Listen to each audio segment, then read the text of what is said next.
Your true wealth is your time and freedom.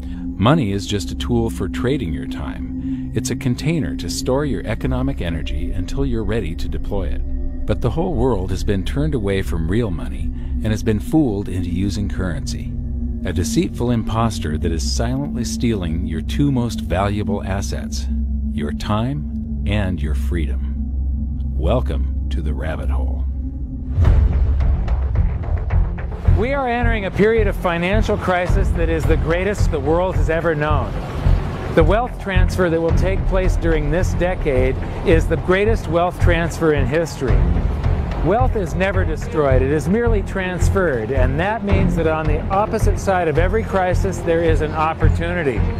The great news is that all you have to do to turn this crisis into your great opportunity is to educate yourself. I believe that the best investment that you can make in your lifetime is your own education. Education on the history of money, education on finance, education on how the global economy works, education on how all of these guys, the central bankers, the stock market, how they can cheat you, how they can scam you. If you learn what is going on and how the financial world works, you can put yourself on the correct side of this wealth transfer. Winston Churchill once said that the further you look into the past, the further that you can see into the future. This program is all about creating your own crystal ball, being able to gaze into the future, being able to change this crisis, the greatest crisis in the history of mankind, into your great opportunity.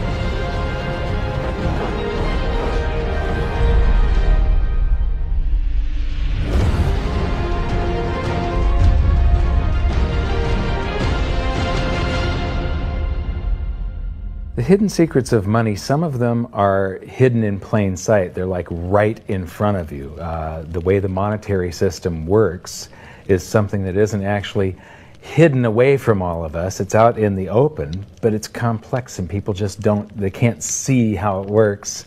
It's hard for them to imagine that we're living in such a hoax. Others are meant to be secret, but the truth is slowly coming out, like the Federal Reserve being a private corporation and not really part of the U.S. government. But when I started studying this, what I found was that there was no place that I could point people to where they could get it all in one spot. And so I basically decided to write my book about it and consolidate monetary history, economics, the markets, fundamentals of gold and silver. There's a lot of smoke and mirrors in economics, and I've sort of made it my job to lift the fog for people.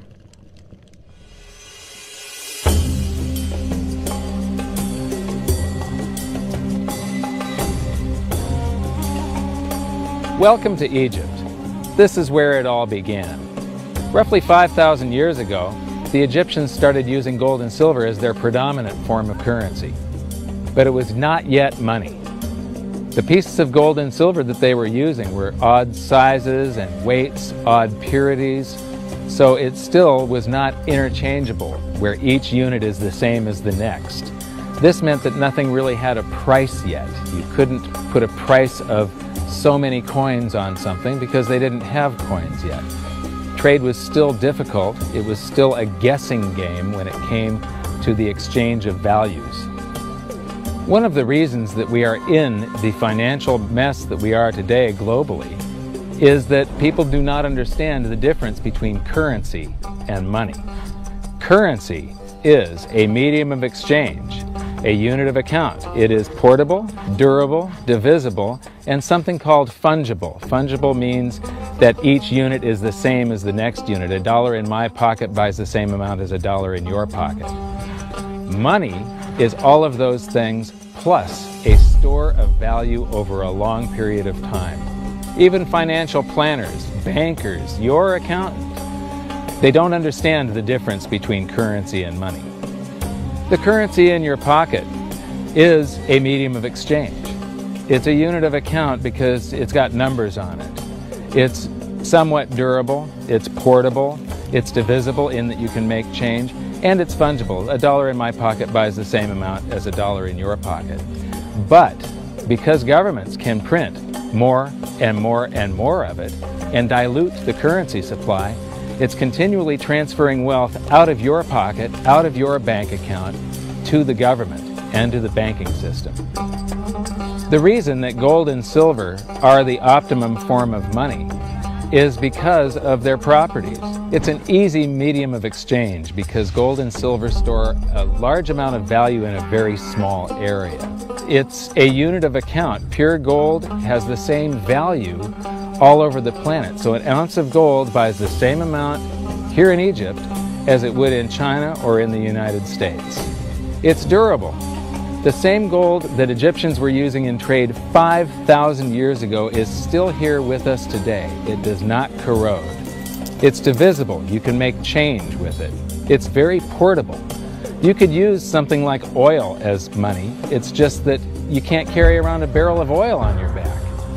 It's fungible. Pure gold is the same wherever it is on Earth. Pure silver is the same wherever it is on Earth. It's limited in quantity. That's the reason that it maintains its purchasing power. Governments cannot print it. Over the last 5,000 years, only gold and silver have maintained their purchasing power. There have been thousands upon thousands of fiat currencies, currencies that are unbacked by gold or silver, and they have all gone to zero. It's a 100% failure rate. Well, fiat currency, of course, is a currency that exists at the dictate or by fiat from a government.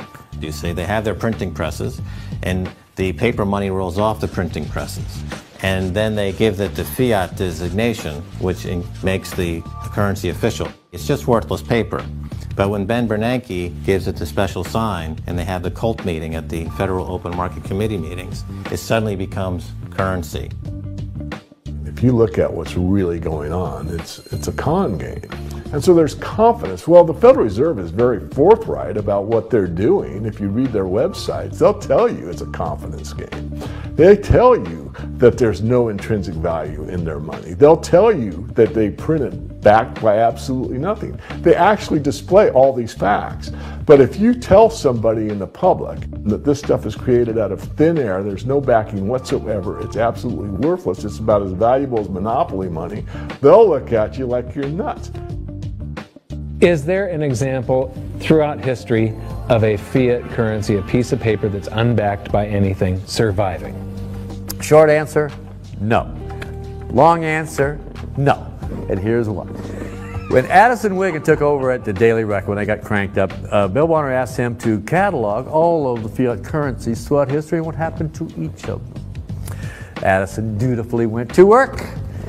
Within a short period of time, he had gone through the alphabet. All the fiat currencies that started with the letter A were done. They all went to zero.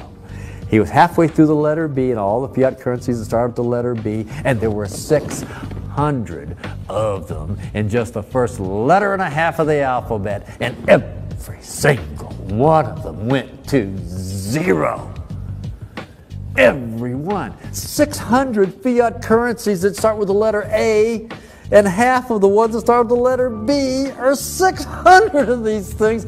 Not one ever came close. Do you think this one, the United States dollar, is going to be the first one after all that?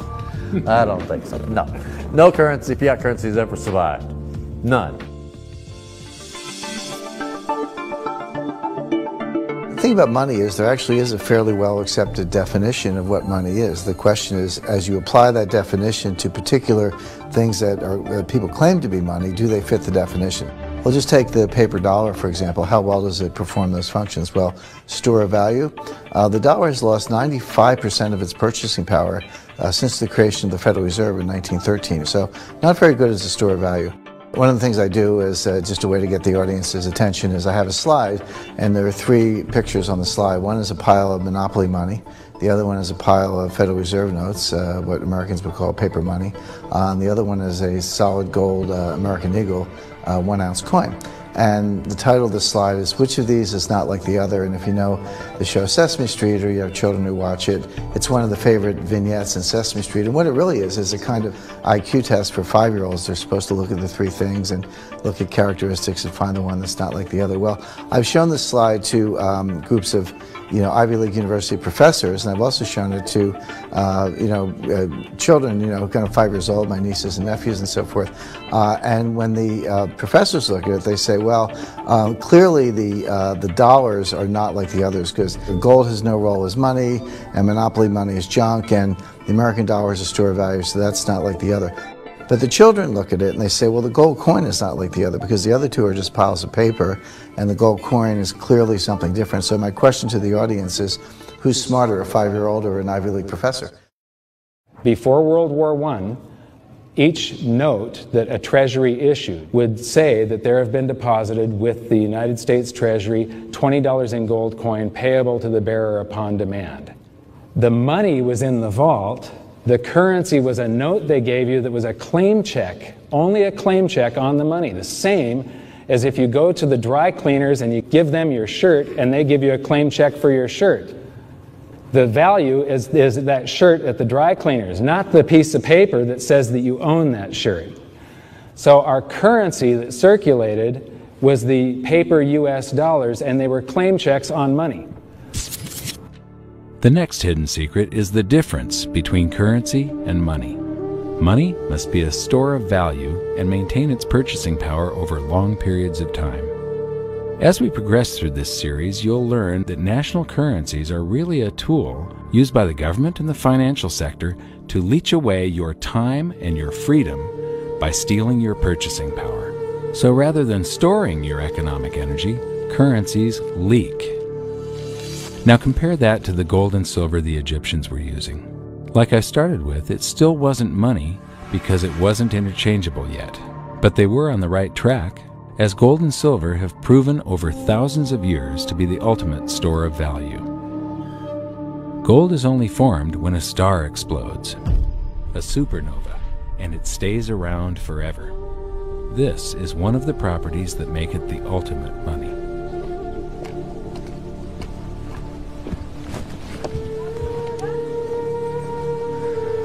People are amazed that after 5,000 years, the pyramids are still here.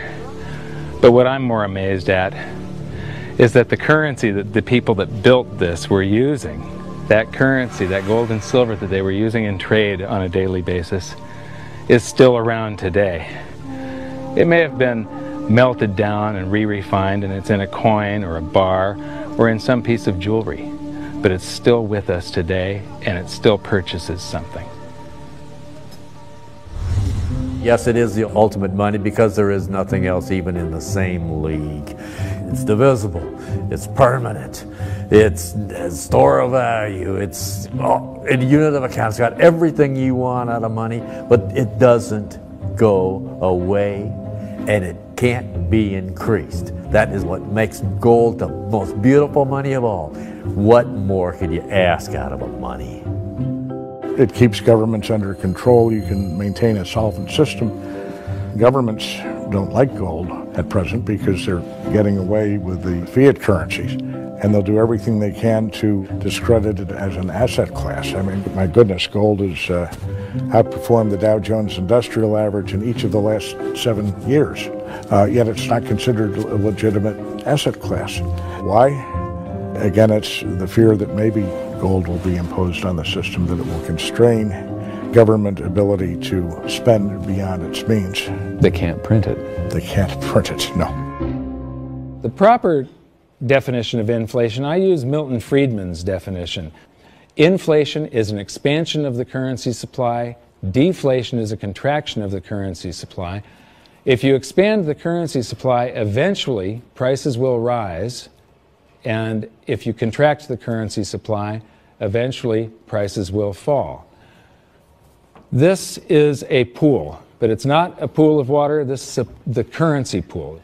And these are prices.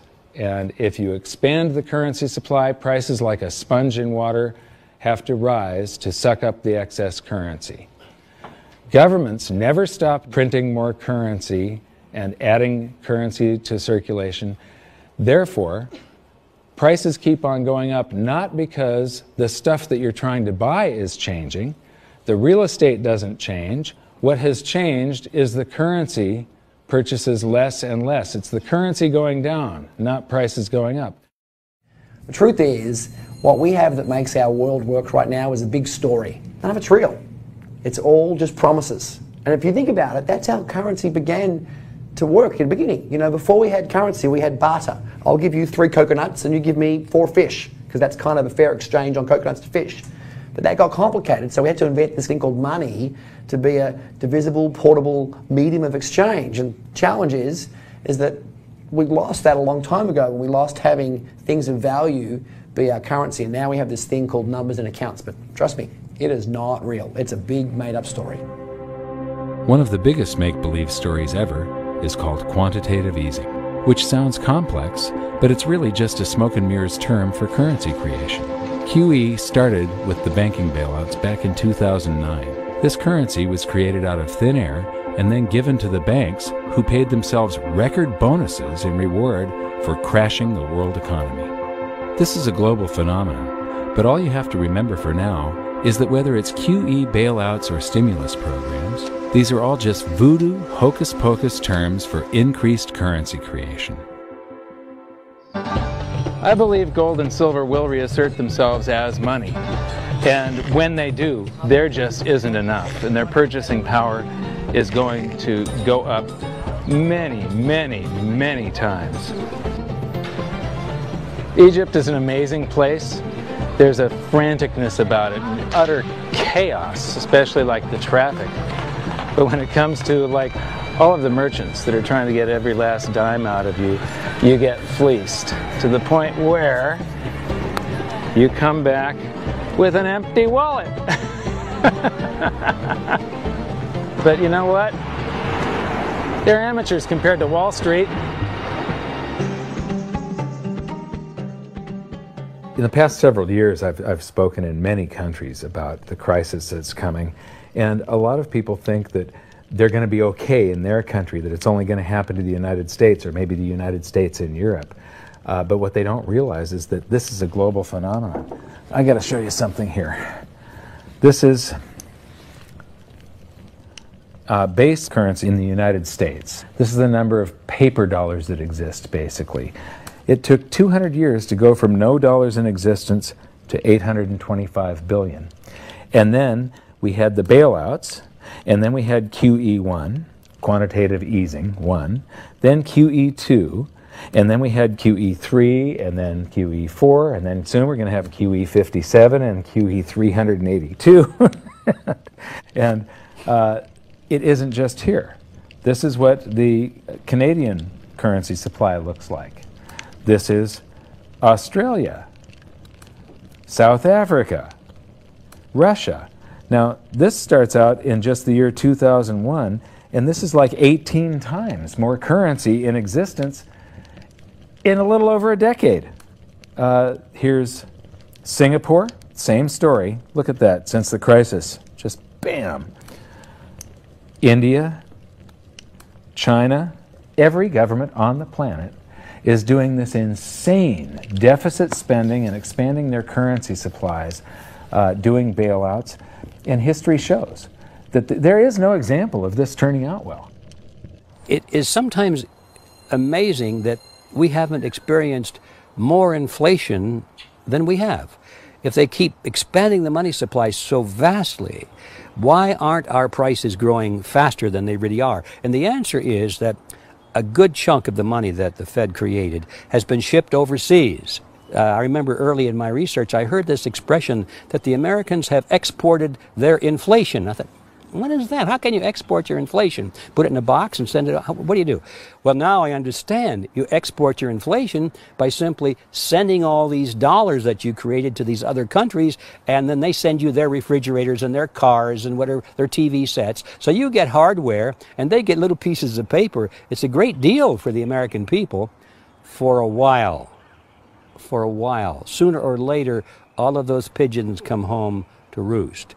When the time comes, as it looks like it's now coming, when the rest of the world is saying, we don't want to play this game anymore, Uncle Sam's dollars are just becoming worthless, there are too many of them, we've got to find something else other than American dollars, then those dollars start to come back to America. People say, we don't want them anymore, what do we do with them? Once this revs up, and we've got this little trickle of money coming back that we previously exported, once it becomes a flood and it starts to rush back, now we are getting our former exported inflation brought back to us, and then we'll see the quantity of money inside the United States grow much more rapidly even than the Federal Reserve can create it, because we're getting a previous money back. And that's when we will really see the tanking of the US dollar in terms of what it will buy. During the second round of quantitative easing, global food prices went up 60%. And this created a humanitarian disaster for the 2 billion people on Earth who live on less than $2 a day. These people were hungry to start with, they became hungrier, and some of them started overthrowing their governments in North Africa and around the Middle East. So quantitative easing was the spark that ignited the Arab Spring. So that's it. When you create money, you get some sort of inflation. It just depends on where the inflation goes. It's all going down, down, down. Peasants are reeling from a game of coins and crowns. Given the premise that you have a permanent underclass or poor class, and how does inflation affect them disproportionately? It affects them basically in the percentage of their income that goes to food. And we see this as a ratio, and we know that there are some danger points. For example, in Egypt recently, once that ratio got to 40% of income going to food and the price of food rising due to inflation, when it got to 40%, that's historically a point where people actually stage a revolution. That's exactly what we saw. The French Revolution, similarly, was all around the price of food getting to a certain critical point where people simply, the risk-reward for revolution was favorable toward revolution. When they print it up, then it all goes down. Well, exactly right, because when you have a runaway inflation, it's punishing the very people who are most productive in society. In other words, the people that produce more than they consume and save the difference. The problem is that those productive people, the savers, save in their national currency. And unfortunately, the national currency is just a fiat piece of paper at this point. So when it's destroyed through runaway inflation, that $100,000 that you were hoping to retire on doesn't exist. And the things that you were going to buy with it and provide for others don't exist either. Now what are you going to do? So that all seems pretty scary. However, this is going to happen, and you can only play the hand that you're dealt. But the great news is that gold and silver always end up doing an accounting of the expansion of the currency supplies. Basically, the will of the public and the free markets. When governments do this kind of stuff to their currency supply, they debase it. Eventually it comes back in inflation. People sense the loss of their purchasing power. They rush back to gold and silver, and they bid the value of the gold and silver up in the country until it meets or exceeds the value of all the currency in circulation. This is a process that's been going on over and over again throughout history, except this time it's happening on a global scale. It has never before happened in all countries at once. And that means that this is the greatest wealth transfer in history. Therefore, it's the greatest opportunity in history, and it's not going to happen again in your lifetime.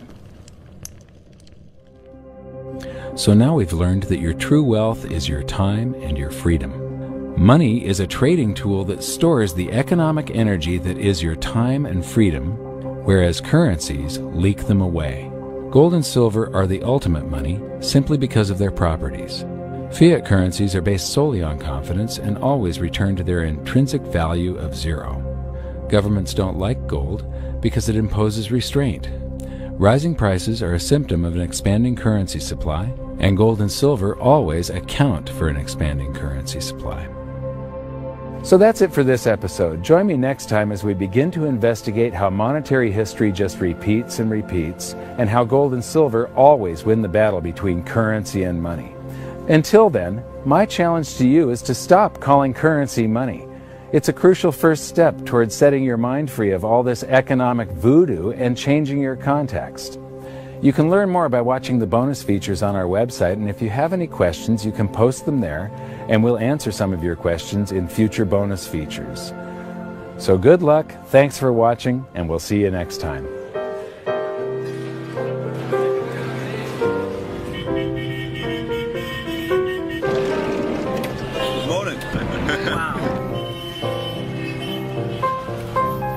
What does fiat mean?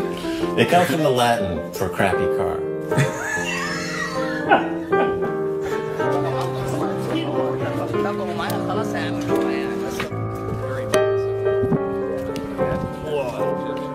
In the desert in a suit. My camel died. You're not too sure about that, are you? Huh?